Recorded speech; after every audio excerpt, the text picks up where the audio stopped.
Hello and welcome to this week's conversation with the Middle East Monitor. My name is Nassim Ahmed and I will be your host for today's discussion. In this week's conversation with MEMO, we are discussing opposition to Zionism from within the Jewish community. And I'm pleased to have on the podcast the founders of the International Jewish Anti-Zionist Network, Michael Kalmanovitz and Sam Weinstein. Michael, I hope I pronounced your name correctly. It'll do. Okay, thank you for it's Kalmanovitz. Kalmanovitz. Thank you for joining us, Michael and Sam. Pleasure. So Michael is a founding member of the International Jewish Anti-Zionist Network. We'll speak to him a bit about the history of the organization itself. And Sam, who is in the US, is a long-standing member of IJAN and a founding member of Payday, an anti-racist and anti-imperialist network. So, real pleasure to have you both. But as I said, Michael, if we can begin just to get your thoughts on, the International Jewish Anti-Zionist Network, IJAN, its primary objectives and when it was founded, before we discuss your protests and your campaigns since 7 October. Sure. So IJAN, for short, was founded in 2005, and the basis of who we are is that we are committed to struggles for human emancipation, of which the Palestinian struggle is an absolutely essential part. So we are for the Palestinian resistance, and we are against Zionism. That's in a nutshell. Before the organization was formed, two of our sisters from the US went around speaking with Palestinians, being explicit. We're Jewish, we're anti-Zionist, what do you want us to do? And they said, form a Jewish anti-Zionist organization. And that's what they did, and that's what we're part of. And it's very key to us that we, as Jewish people, are not the center of that organizing. Palestinian people are, and we take our leadership from the Palestinian struggle. In a nutshell, that's us. So that's interesting. Do you want to add anything, Sam, in terms of why you joined IJAN and the kind of projects IJAN has been involved in since its founding? Unmute. Sorry, Sam. Can you unmute, please? My apologies. Yeah. I come from a long line, if I may put it that way, of fighters for social justice. As you can see in my bio, I spent most of my life as a union organizer, fighting for working people, etc. And for me, that is the Jewish tradition. That's the Jewish tradition I come from. And my mother has always been a fighter for social justice. She to this day, at the age of 93, she goes on most of the demonstrations in support of Palestine. She is a fighter for money for carers, and for anybody who does caring work, the vast majority of whom are women. My father was a factory worker who fought for justice where he worked. My grandfather was a founding member of a union in New York. And that is, to me, the Jewish tradition. That has always been what it meant to me to be Jewish. Can I just add? Yeah, sure, Michael. A touchstone for us in IJAN is Marek Edelman, who was one of the leaders of the Warsaw Ghetto Uprising. And he said, to be a Jew, you must be with the oppressed, never the oppressors. And that's a touchstone for us and for a lot of Jewish people, in fact, who are against what Israel is doing, against the genocide, and for Palestinian liberation. And I should just add, to be Jewish is, to me, is to be opposed to genocide of any variety. We have experienced genocide, and the saying in IJAN is never again for anyone, and that includes the Palestinians. Yeah. So both of you represent what has been a very strong current within Judaism, but unfortunately, over the last few decades, that current has been somewhat suppressed and undermined. But I was wondering if you can elaborate on the actual historical context of Jewish opposition to Zionism. I wrote a piece last week looking at the alliance between the global far right and global Zionism, especially from the far right spectrum of Israeli politicians. And in that, I quoted Edwin Montague, who was a prominent British anti-Zionist member of the cabinet. And he described Zionism as being, and I quote, a mischievous political creed. So he was part of a long tradition of critics of the Zionist movement. So how strong was that current in the beginning? And then over the decades, how has that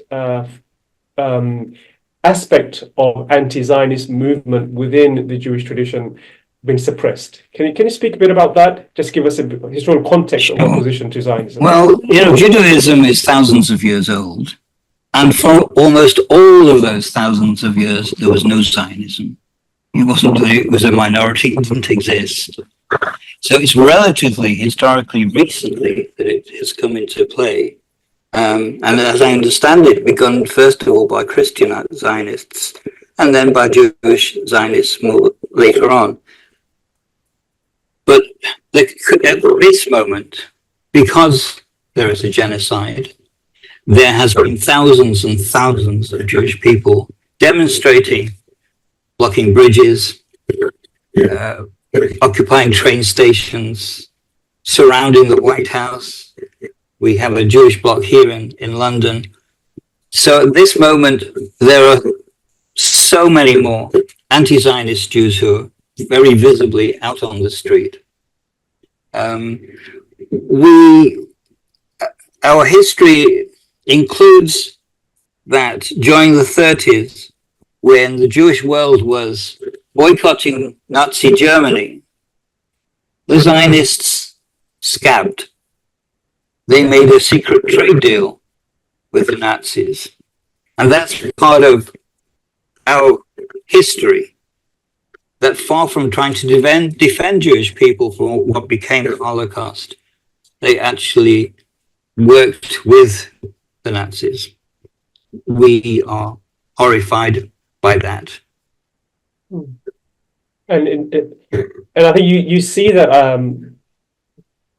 within the current relations, as I mentioned, the Israel's Ministry for Diaspora Affairs, he gave a full endorsement of Marine Le Pen, I think just over a week ago, yes, against the advice of Jewish community leaders in France. So that again was another indication of how Zionism in its modern manifestation is really closely aligned with forces in the world which are essentially hostile to Jews. And there is now a divergence between the interests of the state of Israel, which represents Zionism, you can say, and the interest of Jewish minority communities around the world. Is that correct? Do you see that playing out? Do you see that divergence becoming stronger and stronger? Both Michael and Sam, and if you want to address that. A few years ago, IJAN produced a pamphlet called Israel's Worldwide Role in Repression. And that spells out a number of things. You can name a genocidist, a dictator, a death squad, and the chances are Israel has helped arm them. So we have Israel arming the genocide in Rwanda, Israel arming the genocide against the Rohingya, the Muslim minority Rohingya people, Israel arming the genocide of the Muslim minority in Srebrenica, all these genocides and all these dictatorships and arming apartheid South Africa when it was still apartheid. Israel has played quite an enormous role on the world stage with the forces of repression. It's not, I mean, genocide is their business. Their business is to practice their weapons on Palestinian people and then sell them abroad. They're trying to make themselves indispensable in some way or another. So the issue, go ahead. No, look, if you want to add anything, Sam, if not, then I mean, I was in, because you guys have been very active since 7 October. Yeah. So just speak to us about your mobilization of members of your group and generally the response from anti-Zionist Jewish communities, not just in the UK, but US and elsewhere since 7 October. What kind of campaigns have you been doing since then? And well, here in London, we have focused on the Israeli ambassador, Tzipi Hotevely, and she has spoken in defense of genocide.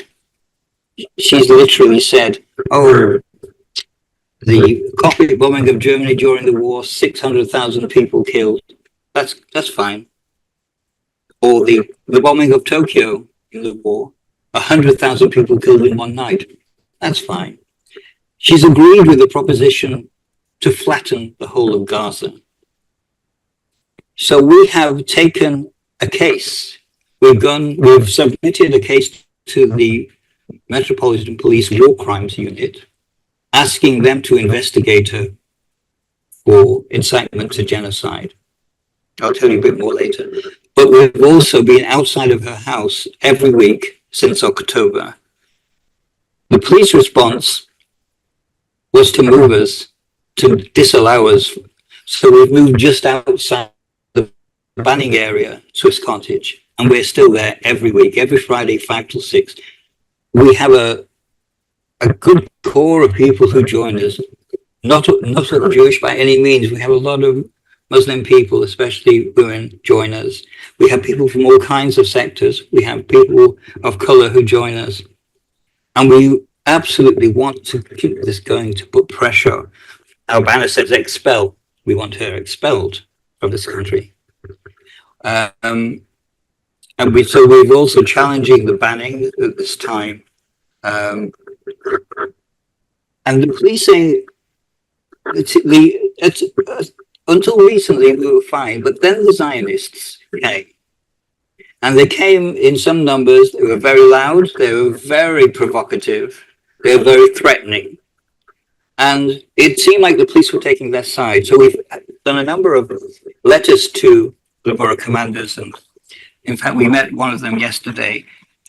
And it seems now that the police have got the message that what the Zionists are doing, this provocation, this making false accusations against us, sticking cameras in our faces, all of this has to stop. And we're hoping from now on, the Zionists will be moved 30 meters away from us, or across the road, so that we continue with our protest. And our protest is not just flags and banners, which we know, but also chanting, but also we speak. We have an open mic. It's our anti-racist open mic. And people from the whole protest can speak to the rest, give us news and updates and information. So this is what we're doing right now. And we're determined to keep going. As long as the bombing and the starvation is going, we will keep going. We will not stop. Sam, so what shape has the protest taken in the US? Michael has spoken about focusing on the Israeli ambassador, Tzipi Hotevely. So what shape has the protest taken in the US from within the anti-Zionist community in where you're from? Unmute again, please, Sam. Sorry. First, let me say I'm normally based in the UK, Okay. so my experience is generally there. And I did want to say though that our name is the International Jewish Anti-Zionist Network, and we are genuinely international. So that we are in the UK, in the United States, in Argentina, in Spain. And there may be a couple of other countries that I'm not mentioning, but we are genuinely international, and that has been very important. I also wanted to add to Michael's comments about what's happening in the UK to note that we are often called upon, asked by people in other parts of the country to send a speaker, and both Michael and I and others have done it from IJAN, have gone to other places in the country to tell them about IJAN and to make it clear that there is Jewish opposition to Zionism and the genocide and what is happening to the Palestinian people. And so we have put ourselves at the, to be used by the movement generally, in the UK and in the United States. And I should add, of course, in the United States, IJAN was very much involved, and I was this is a while ago, but very much involved in blocking the boat movement, where we stopped. Yeah. We and the Palestinians and the labor unions and so on stopped the Zim shipping line from docking in Oakland, California, right? And so that has been very much one of our focuses, to make sure that that BDS, boycott, divestment, and sanctions, takes place on every level, including, of course, on the arms industry. And I should say that one of the places that I certainly have spoken at, and I think Michael too, has been at some of the Elbit protests in the UK, where we have supported Palestine Action in all that they have been doing, and also supporting others who have been going against Elbit and all its subsidiaries, and all of those who want to help support the support that the UK government is giving to the genocide that Israel is perpetrating. At the moment, IJAN in the US is also very much involved in various of the sit-ins, including taking over train stations, blocking freeways. And I always like to say this: when you block the freeway between Oakland and San Francisco, what you get is the largest parking lot in the world. And so IJAN has been working very closely with Palestinian groups and with others who want to fight against this genocide that's going on. And we have also, of course, been supporting the student movement, which has been all over the country. I mean, it is incredible. The last figure I heard was that it happened, there was a student movement with encampments and other kinds of protests at 1,100 different institutions across the country of the United States. So, I mean, we're not leading the movement, we're helping the movement and hopefully bringing it more and more together and making sure that there's a Jewish voice that's absolutely clear. We are opposed to Zionism. We are opposed to settler colonialism, which I should note, the UN has said is settler colonialism is inherently genocidal. And your voice is really, really crucial in this, which is why I wanted to ask you both about the manner in which governments, especially in the US, in the UK, and Germany as well, and elsewhere, are weaponizing anti-Semitism, saying that the laws they're passing in their countries is a response to the rise in anti-Semitism. So how do you feel about the fact that, for many, anti-Semitism is being weaponized to defend Israel and crack down on critics of Israel. What are your thoughts on how anti-Semitism is being used by not just Israel and the pro-Israeli supporters of Israel, but also other governments like the US, like UK and Germany, who are seeking to adopt the really controversial International Holocaust Remembrance Alliance definition of anti-Semitism? 7 of the 11 examples of that, or within that definition, conflates criticism of Israel with anti-Jewish racism. What are your thoughts on how the IHRA is being used, and what are your fears that maybe this will be adopted and silence people like yourself, Jewish critics of Israel and Zionism? Well, the IHRA working definition is not going to stop us. And I wanted to mention, because Jewish opposition to Israel is important, and that we were founding members of the Stop the JNF campaign. And the JNF is the Jewish National Fund. And what the JNF do is steal Palestinian land. That's their focus. So there is an international campaign. It's not just the UK, it's the US and other countries as well. So I wanted to mention that because that's an ongoing campaign. And I wanted to mention that there is an issue of what looks like Zionist infiltration into the anti-racist movement. So we've been in opposition to Stand Up to Racism, who have their annual march in Glasgow every year, and they always refuse to stop Friends of Israel groups from being in the march. So there we are in an anti-racist march, and there's the Israeli flags. And we, and particularly Scottish PSC and other Muslim and Jewish groups, have been opposing this kind of infiltration into the movement. Okay. Sam, did you want to add anything to that? It is quite an important issue. I see how IHRA has gone from being something nobody ever heard of to becoming the mainstream dominant definition of anti-Semitism, and the spaces you and I operate in, that's threatening to our freedom of expression. It is. And especially now as there's a genocide going on in Gaza, for us not to be able to describe Israel exactly for what it really is, it's quite threatening. So how do you feel about that, Sam, how the IHRA has been employed by supporters and advocates of Israel to crack down on criticism of Israel and Zionism? Well, as I'm sure you are aware, the person who created that thing has himself said that it is being misused. That was not his intent.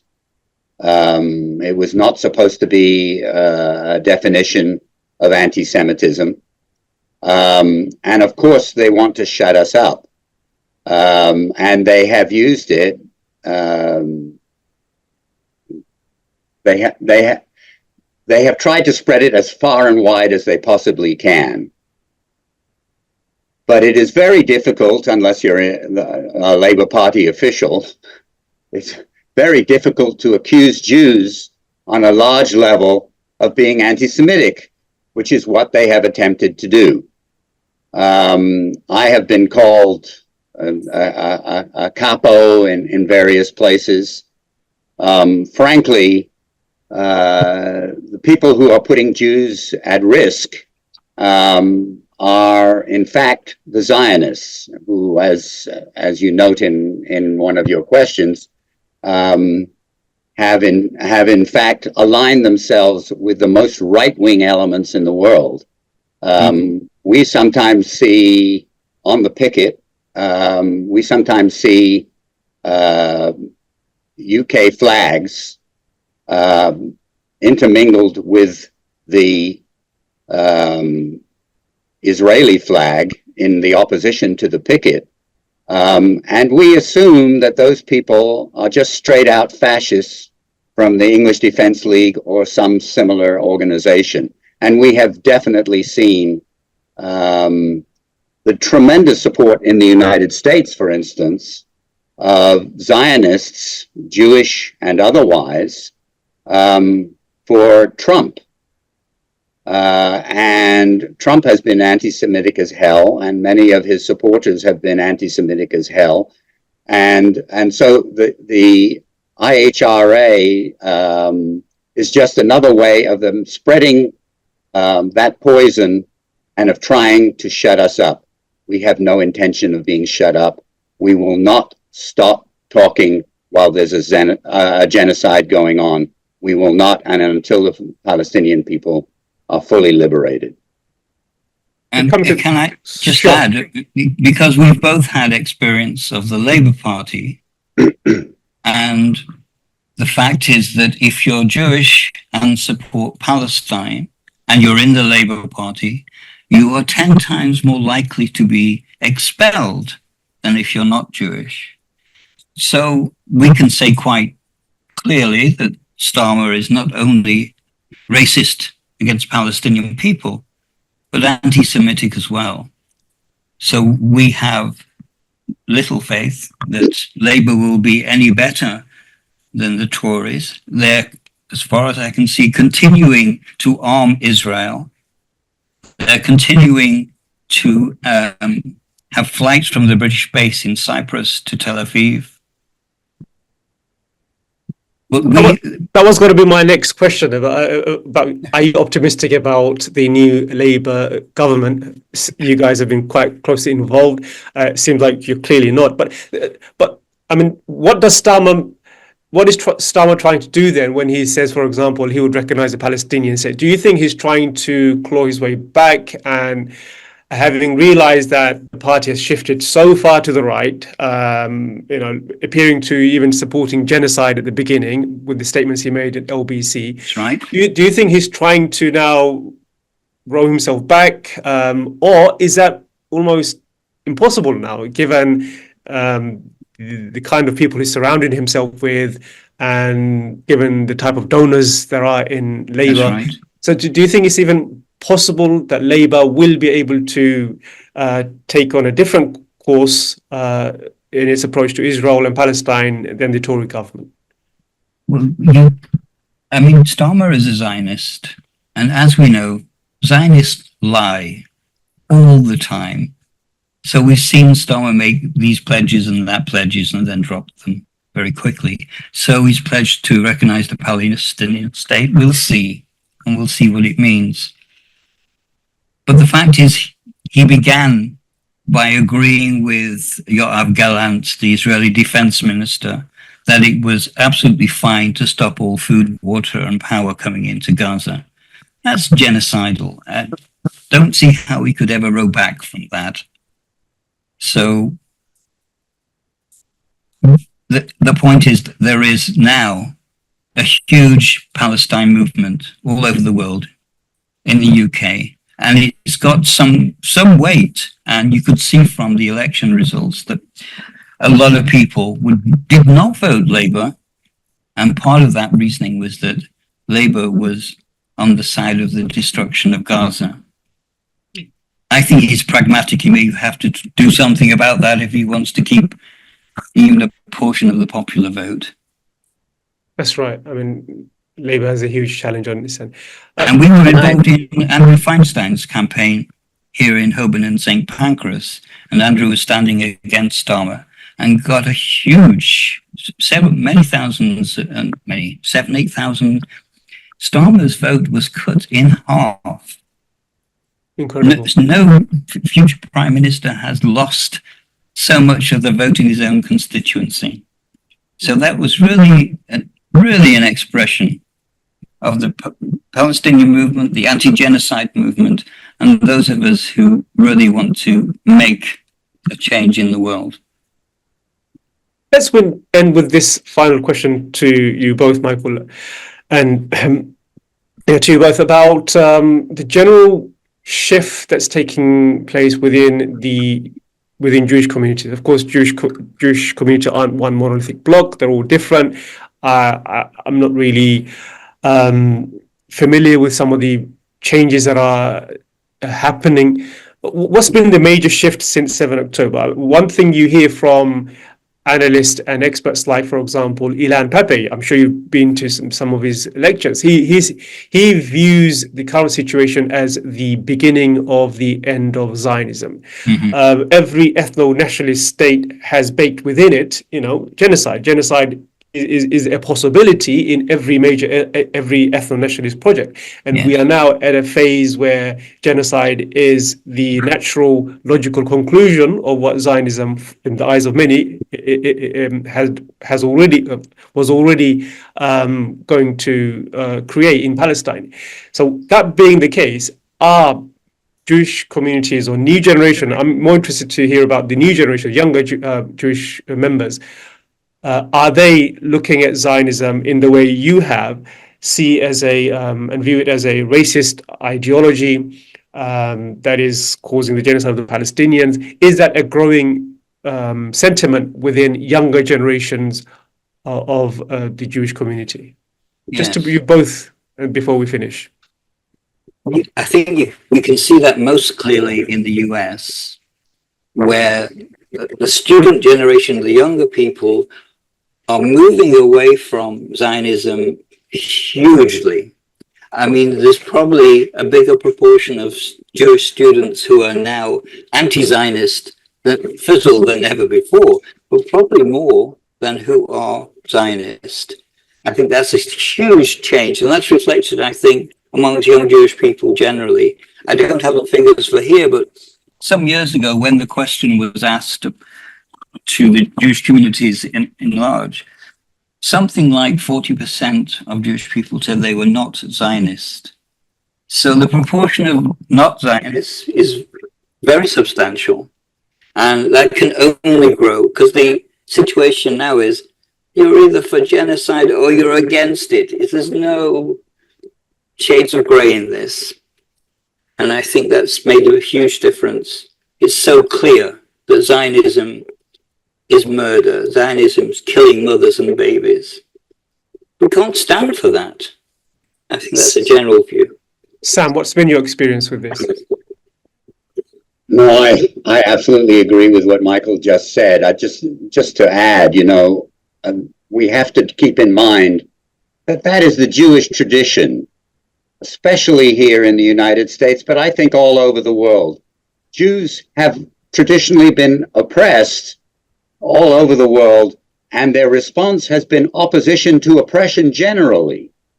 And that is who we are and who we expect to be. And I am delighted to see that a new generation is coming up and coming back to that tradition. It has been undermined to some degree by what the Zionists have done, but they're losing that battle now.